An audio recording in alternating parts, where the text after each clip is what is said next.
Hello बच्चों, कैसे हैं आप सब। पिछले वीडियो में हम पढ़ रहे थे ज्यामितीय आकृतियों की समझ। पिछले वीडियो में हमने प्रश्नावली 3.1 को बनाया। आप इसे गणित विषय के कक्षा 8 के प्लेलिस्ट में जाकर देख सकते हैं। आज हम चतुर्भुज के बारे में जानेंगे। तो सबसे पहले हम जानेंगे कि चतुर्भुज किसे कहते हैं। तो वैसी आकृति जो कि 4 भुजाओं से घिरी हो, उसे 4 भुजाओं से घिरी बंद आकृति को चतुर्भुज कहते हैं। ठीक है, अब हम जानेंगे कि चतुर्भुज कितने प्रकार का होता है। देखिए, आपके बुक में यहाँ पे दिया है चतुर्भुज के प्रकार। तो चतुर्भुज अलग अलग प्रकार के होते हैं, उन्हीं के बारे में हम जानेंगे। तो चतुर्भुज का पहला प्रकार है समलंब चतुर्भुज। तो समलंब चतुर्भुज किसे कहते हैं? सम्मुख भुजाओं के दो युग्मों से एक युग्म समांतर है, ऐसे चतुर्भुज समलंब चतुर्भुज कहलाता है। सम्मुख भुजा, जैसे कि देखिए ये आमने सामने की भुजा है ना, इसको सम्मुख भुजा कहेंगे। ये और ये आमने सामने की भुजा है, इसको क्या बोलेंगे? सम्मुख भुजा। तो यही सम्मुख भुजा के दो युग्म में से, मतलब दो जोड़े में से, जैसे कि ये और ये एक जोड़ा हुआ और ये दो हुआ ना, दो जोड़ा। इन दोनों जोड़ों में से एक युग्म जो हो वो क्या हो? समांतर होना चाहिए। समांतर से क्या अर्थ निकलता है कि इनके और इनके बीच की दूरी क्या होनी चाहिए? समान होनी चाहिए। आप यहाँ पे भी मापिएगा तो उतना ही दूरी आएगा और यहाँ पे भी मापिएगा तो उतना ही दूरी आएगा। लेकिन इन दोनों के बीच की दूरी समान नहीं है, क्योंकि देखिए यहाँ पे ज़्यादा दूरी है और यहाँ पे कम दूरी है। तो दो युग्मों में से एक युग्म क्या होना चाहिए? समांतर होना चाहिए। ठीक है, तो इनको हम समलंब चतुर्भुज कहेंगे। जैसे कि यहाँ पे भी आप फिगर देख सकते हैं, इन दोनों के बीच ये दोनों क्या है? समांतर है। दोनों के बीच की दूरी क्या है? समांतर है। ठीक, अगला प्रकार है पतंग। पतंग को काइट, जो कि आप आसमान में उड़ाते भी होंगे, उसका फिगर यहाँ पे दिया हुआ है। ठीक है, तो इसमें क्या कह रहा है कि आसन्न भुजाओं का पहला युग्म AD बराबर AB तथा दूसरा युग्म BC बराबर DC। इसमें आसन्न भुजाओं का युग्म जो होगा वो बराबर होना चाहिए। आसन्न भुजाओं से तात्पर्य है कि उसके बगल की भुजा, इसके बगल की भुजा ये है, ठीक है, इसके बगल यहाँ से ऐसे जुड़ा हुआ है, तो ये दोनों क्या हो गया? आसन्न भुजा हो गया। और इसके बगल की भुजा ये है, तो ये दोनों आसन्न भुजा हो गई। ये भुजा और ये भुजा आसन्न हो गया, ये और ये आसन्न हो गया। तो वही कह रहा है AD बराबर AB होना चाहिए, यानी कि ये भुजा बराबर ये और BC और CD, ये दोनों बराबर होना चाहिए। इसमें कह रहा है कि इसके जो विकर्ण होते हैं वो समकोण पर समद्विभाजित करते हैं, यानी कि इसका जो ये विकर्ण है AC और ये विकर्ण है BD, ये दोनों एक दूसरे को यहाँ पे समकोण पर समद्विभाजित करते हैं, यानी कि समकोण 90 डिग्री का एंगल बनाते हैं। देखिए यहाँ पे 90 डिग्री का एंगल बन रहा है ना, इधर 90 डिग्री का एंगल बनेगा और इसको काटते हैं। ठीक है, अब कह रहा है कि सम्मुख कोणों के दो युग्मों में एक बराबर होते हैं। सम्मुख कोण का जो दो युग्म होगा, यानी कि ये और ये सम्मुख कोण हुआ, आमने सामने का सम्मुख होगा, और ये इन दोनों युग्म में से एक कोण क्या होगा? बराबर होगा। ठीक है, आइए अब हम इसका अगला प्रकार देखते हैं, जो कि है समांतर चतुर्भुज। ये बगल की आकृति जो है ये समांतर चतुर्भुज की आकृति है।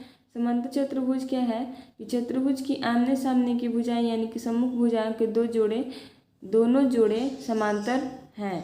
ये जो आमने सामने की भुजा है ये और ये समांतर होंगी। ठीक, सम्मुख भुजाएं एक दूसरे के समांतर होंगी। तो वही यहाँ पे कह रहा है कि AB, यानी कि AB यहाँ पे जो दिया है, ठीक है, और नीचे उसका सम्मुख भुजा, ये दोनों आपस में समांतर होंगी। और दूसरी भुजा ये A और D और इधर B और C आपस में क्या होगी? समांतर होंगी। ठीक है, देखिए इसमें जो कोण होगा, कोण A और कोण C, यानी कि सम्मुख कोण, ये कोण और ये कोण, ये दोनों सम्मुख कोण हुआ, और ये कोण और ये कोण दोनों सम्मुख कोण हुआ। तो ये दोनों भी आपस में क्या होंगे, बराबर होंगे। कोण ए बराबर कोण सी और कोण डी बराबर कोण बी। ठीक है, वही बात यहाँ पे दिया है, ये कोण भी आपस में क्या होंगे, बराबर होंगे। आसन्न कोण जो होंगे वो क्या होंगे, संपूरक होंगे। संपूरक यानी 180 डिग्री का होगा। देखिए आसन्न कोण तो इसके बगल वाला कोण होगा। ठीक है, तो कोण ए और कोण डी आपस में दोनों का जो जोड़ होगा वो कितना होगा, 180 होगा। इधर भी वैसे ही कोण बी और कोण सी जोड़ेंगे तो 180 होगा। ठीक है, ये और ये भी, इसको भी जोड़ेंगे कोण ए और कोण बी को, कितना होगा, 180 होगा। यानी कि जो आसन्न कोण का योग होगा, आसन्न कोण से तात्पर्य है कि इसके बगल का, इसके बगल ये है और इसके बगल ये है, तो इनको भी जोड़ेंगे तो 180 होगा, इसको भी जोड़ेंगे तो 180 होगा। ठीक है, वही बात यहाँ पे दिया है। समांतर चतुर्भुज के विकर्ण एक दूसरे को समद्विभाजित करते हैं। इसका जो विकर्ण होता है ये आपस में एक दूसरे को यहाँ पे समद्विभाजित करता है, यानी बराबर भागों में बांटता है। ठीक, यहाँ पे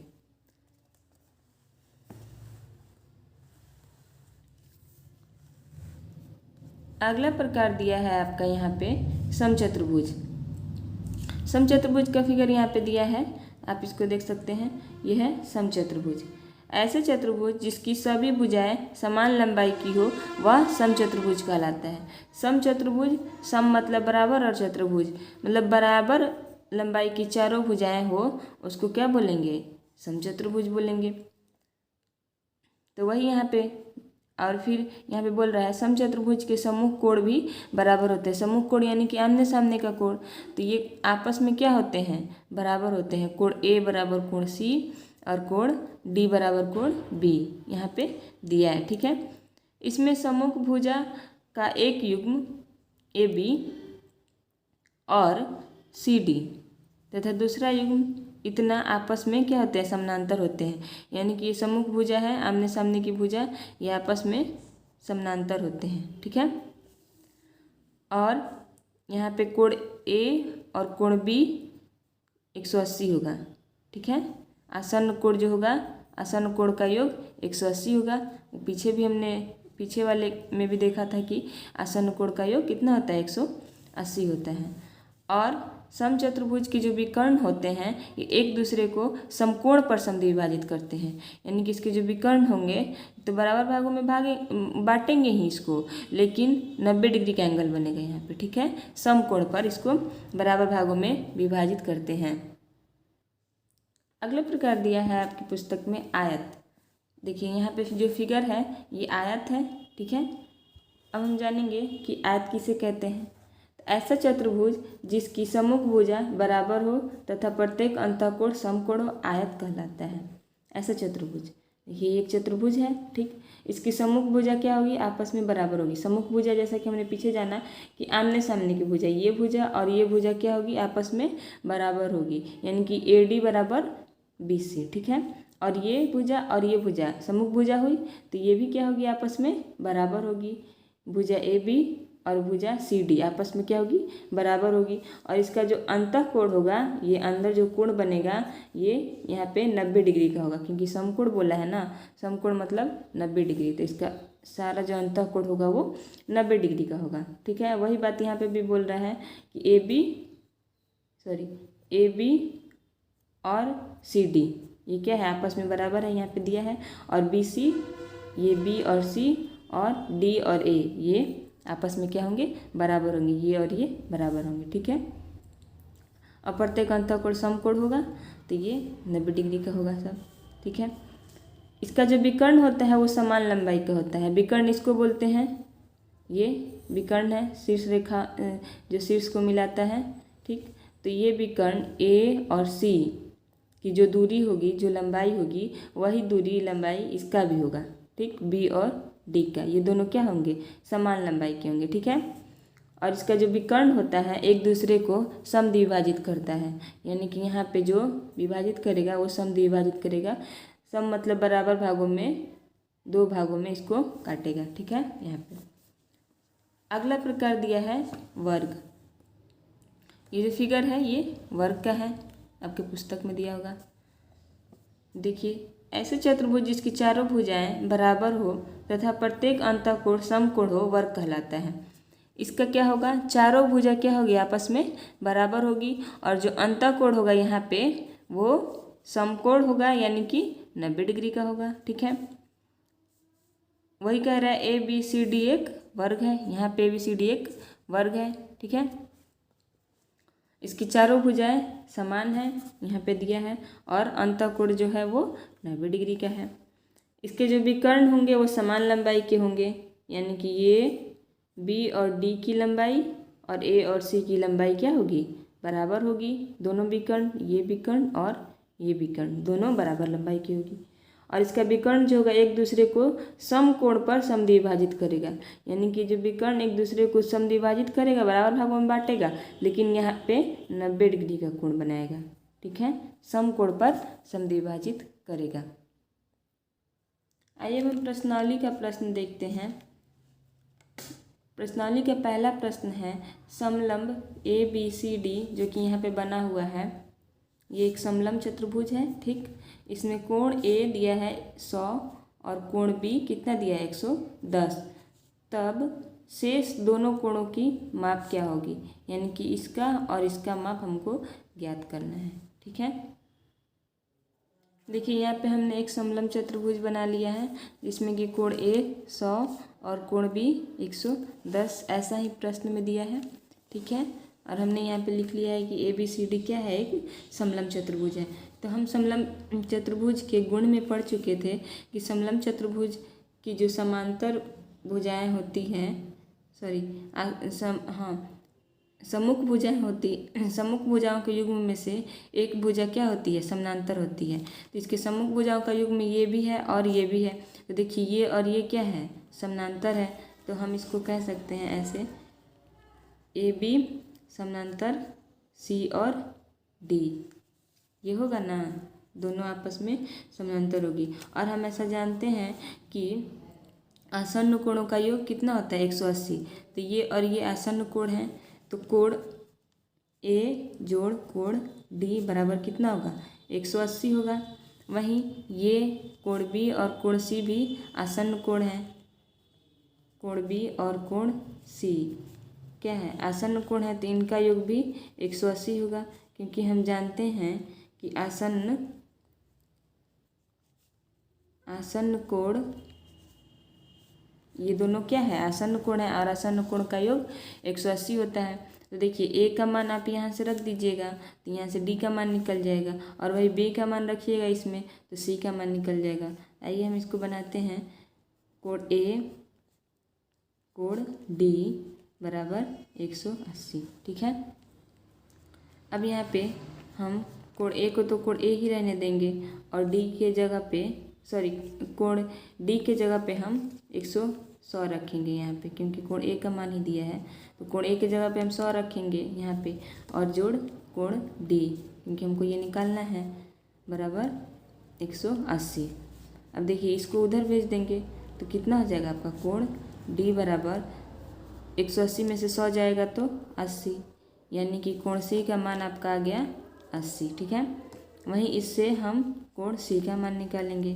तो यहाँ पे कोण बी जोड़ कोण सी बराबर 180। ठीक है, सी को तो वैसे ही छोड़ देंगे और बी में उसका मान रखेंगे। तो देखिए 180 और बी का मान यहाँ से रखेंगे, तो ये इधर है तो इधर आ जाएगा, तो 110। इसलिए कोण सी बराबर 100 में से 180 में से 110 जाएगा तो 70। आपका कोण सी भी आ गया 70। यहाँ पे बोला था कि तथा शेष दो कोणों की माप क्या होगी, अन्य दो कोणों का माप ज्ञात करना था, कोण डी और कोण सी। तो हमारा आ गया है कोण डी 80 और कोण सी 70। ठीक है, आइए अब हम अगला प्रश्न देखते हैं, प्रश्न संख्या 2। ठीक है, एक समांतर चतुर्भुज की आसन्न भुजाएं इतने अनुपात में है, 3:2 के अनुपात में है। यदि पहली आसन्न भुजा 6 सेंटीमीटर हो तब उस समांतर चतुर्भुज की परिमिति क्या होगी। इसमें हमको परिमिति ज्ञात करना है। ठीक है, तो सबसे पहले हम एक समांतर चतुर्भुज यहाँ पे बना लेंगे और इसमें एक भुजा दिया है कितना, 6 दिया है, तो हम यहाँ पे एक भुजा 6 रख लेते हैं। आसन्न भुजाओं का अनुपात 3:2 दिया है, तो हम यहाँ पे लिख लेंगे आसन्न भुजाओं का अनुपात। ठीक है, आसन्न भुजाओं का अनुपात 3:2 दिया है। अब इसमें हम आसन्न भुजा किसको मान लेते हैं, इसके बगल वाली ए बी के बगल कौन सी भुजा है, इसको मान लेते हैं। ए बी और बी सी ये दोनों हम आसन्न भुजा मान लेते हैं। तो ए बी अनुपात बी सी बराबर कितना हो जाएगा, इतना अनुपात में दिया है प्रश्न में 3:2। अब अनुपात का मतलब क्या होता है, बट्टा होता है। तो ए बी बट्टे में बी और सी और 3/2 हो गया। देखिए ए बी का मान यहाँ पे दिया है। ठीक, तो हम ए बी की जगह पे उसको रख देंगे। तो यहाँ पे लिखेंगे 6/बी बराबर 3/2। ठीक है, अब इसको हम तिरछा तिरछे ऐसे गुणा करेंगे तो 6 और 2 का गुणा होगा तो कितना होगा, 6 गुणा 2 बराबर बी और तो 3 गुणा बी सी। ठीक है, इसका गुणा होगा तो कितना हो जाएगा 12 और इधर हो जाएगा 3 बी सी। तो आपका बी सी बराबर क्या हो जाएगा, ये गुणा में इसके साथ इधर जाएगा तो भाग हो जाएगा तो 4 बार में। ठीक है, तो यहाँ पे हम बी सी बराबर लिखेंगे 4, यानी कि आपका बी सी यहाँ पे कितना आ गया, 4 आ गया। और हम जानते हैं पीछे जब चतुर्भुज का गुण पढ़ रहे थे तो हमने उसमें देखा था कि जो समांतर चतुर्भुज होता है, समांतर चतुर्भुज, उसमें क्या होता है, आमने सामने की भुजा बराबर होती है। तो इसके सामने की भुजा क्या होगी, इसके बराबर होगी। तो इसके सामने ये भुजा है तो ये भी 4 हो जाएगा, और इसके सामने ये भुजा है तो ये 6 हो जाएगा। ये हम चतुर्भुज के गुण में पढ़ चुके थे कि समांतर चतुर्भुज जो होता है उसमें आमने सामने की भुजा बराबर होती है। तो हमको चारों भुजाओं का मान निकल गया। अब हमको क्या ज्ञात करना है, परिमिति। प्रश्न में परिमिति ज्ञात करने के लिए कह रहा है। तो परिमिति मतलब क्या होता है, परिमिति से तात्पर्य है कि ये जो बाउंड्री है इसकी दूरी क्या है, ये जो है ये क्या है, इसकी दूरी क्या है, मतलब यहाँ से पूरा यहाँ तक जाने में कितनी दूरी तय करनी होगी। तो क्या करेंगे, इस दूरी को इस दूरी के सारी दूरी को हम जोड़ देंगे तो परिमिति निकल जाएगा। तब हम यहाँ पे लिखेंगे परिमिति बराबर, देखिए 6 जोड़ 4 जोड़ 6 और 4, ये चारों हम लिख देंगे और इसको आप जोड़िएगा तो 10 और 10 कितना आ जाएगा, 20 सेंटीमीटर। ठीक है, ये आपका आंसर हो जाएगा। ये क्वेश्चन का परिमिति ही ज्ञात करने के लिए बोला था तो हमने इसको परिमिति निकाल लिया है। ठीक है, आइए हम अगला प्रश्न देखते हैं। प्रश्न संख्या 3।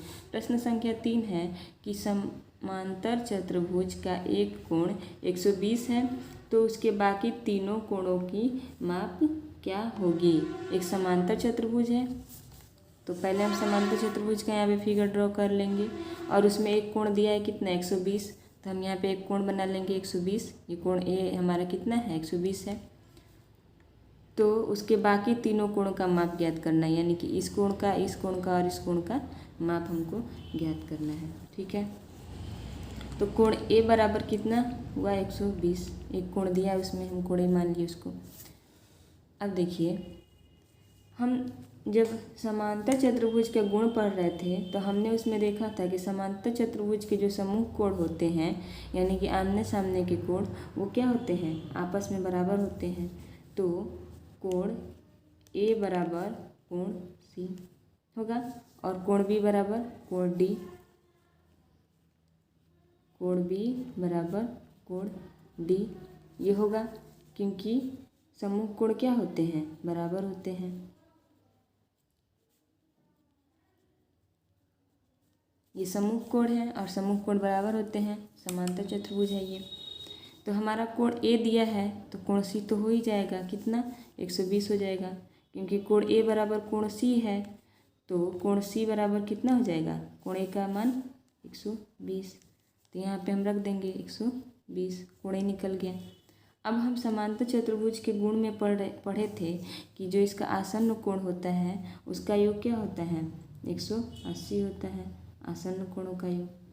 तो देखिए ये आसन्न है, इसके साथ भी आसन्न है, उसके साथ भी आसन्न है, ठीक।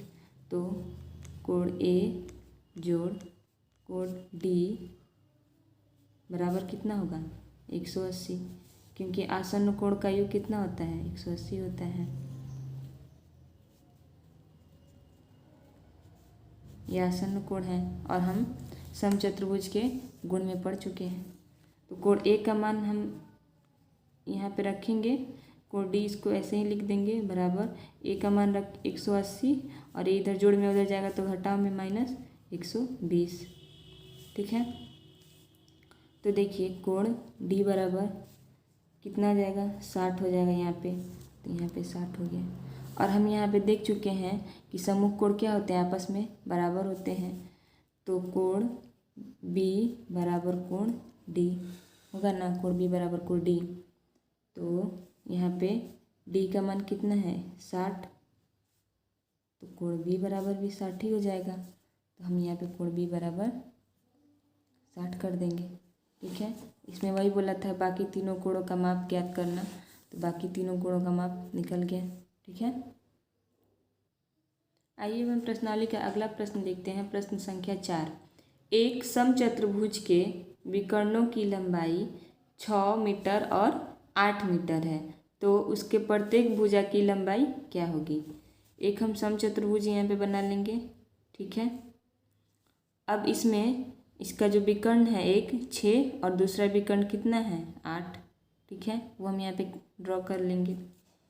अब देखिए जब हम समचतुर्भुज का गुण पढ़ रहे थे तो हमने उसमें देखा था कि समचतुर्भुज के जो विकर्ण होते हैं वो समकोण पर समद्विभाजित करते हैं, समकोण पे, यानी कि यहाँ पे जो होगा वो 90 डिग्री का कोण बनेगा, ठीक है, 90 डिग्री का कोण बनेगा और समद्विभाजित करते हैं। इसका मतलब है कि देखिए ये पूरा कितना है 6 है, तो जब इसको बराबर भागों में ये बांटेगा तो ये इधर कितना हो जाएगा 3 हो जाएगा, इधर भी 3 हो जाएगा, दोनों को जोड़ेंगे तो 6, ठीक।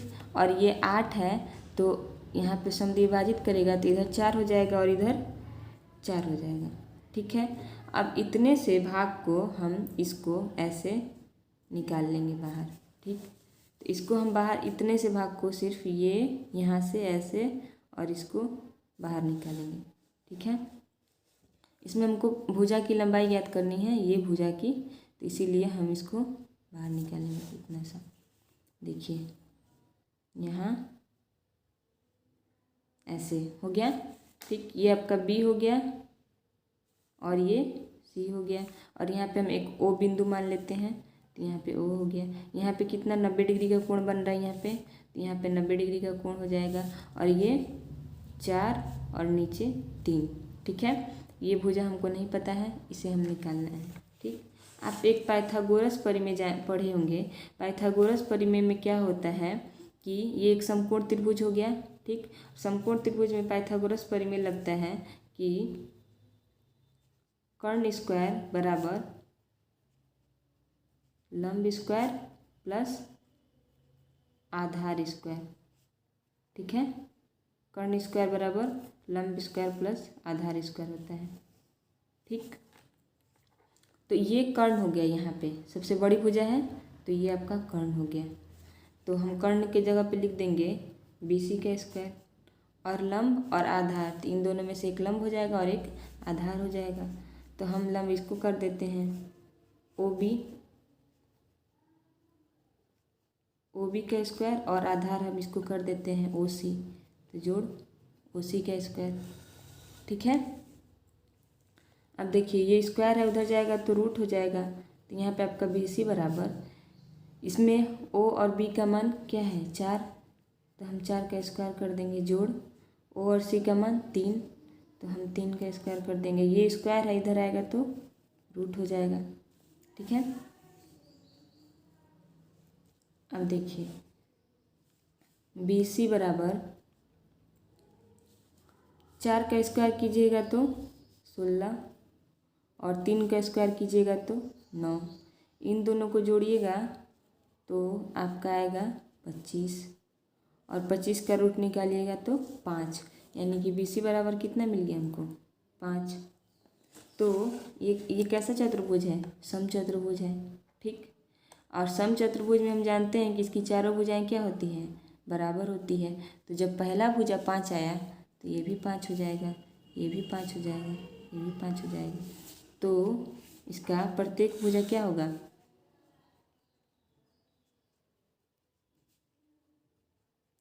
प्रत्येक भुजा की लंबाई बराबर 5 सेंटीमीटर,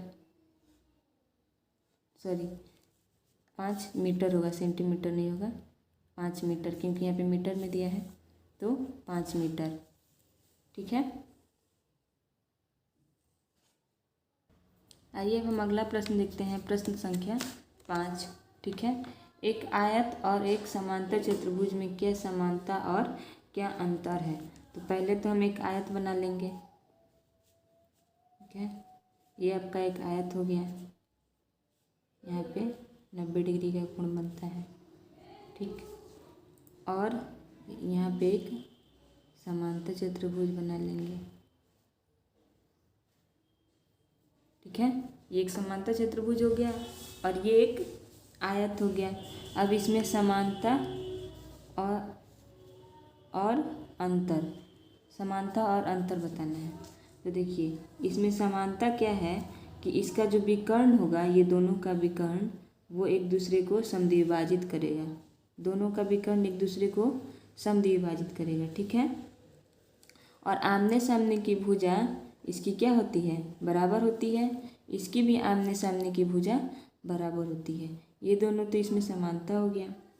अब इसका अंतर हम देखेंगे तो इसका जो ये सभी अंतःकोण होता है आयत का वो 90 डिग्री का होता है, लेकिन इसका 90 डिग्री का हो भी सकता है और नहीं भी हो सकता है। इसके जो विकर्ण होते हैं वो समान लंबाई के होते हैं, लेकिन इसके जो विकर्ण होते हैं वो समान लंबाई के नहीं होते हैं। इसके अलावा और भी समानता और अंतर आप देख सकते हैं, जो कि हम लोग चतुर्भुज के गुण में पढ़े हैं। आप उसे अच्छे से पढ़िएगा, ठीक है, और लिखिएगा। आशा करते हैं आपको ये वीडियो क्लास समझ में आई होगी। अगर अच्छी लगी हो तो चैनल को सब्सक्राइब कीजिएगा और वीडियो को लाइक कीजिएगा, कमेंट करके कोई सुझाव दीजिएगा। धन्यवाद।